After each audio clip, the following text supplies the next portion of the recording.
ভাই, আজকে যা কিছু হয়েছে না, সব কিছু একটা পরিকল্পনা ছিল। আমার কাছে 2 লাখ টাকা আছে।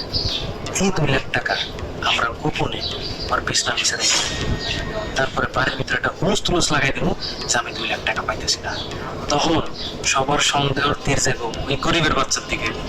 আর তখন আমরা খুঁজে তখন ওর বালিশের তল থেকে টাকাটা বাইর করো। এইবারের সবার সামনে ওর মান ইজ্জত একেবারে শেষ। তখন সবাই ওরা চোর সাব্যস্ত করে এই বাড়ি থেকে ঘাড় থেকে বাইরে।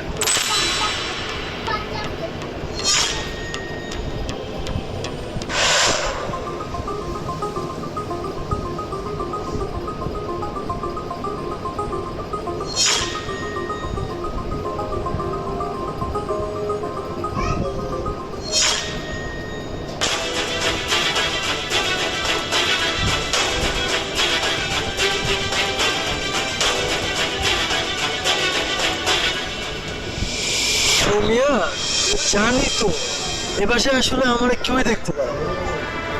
তোমার মতো আমিও এই বাসায় কাজের লোক ছিলাম। আমার যে শ্বশুর, উনি টাকা ছাড়া কিছুই ছিল না।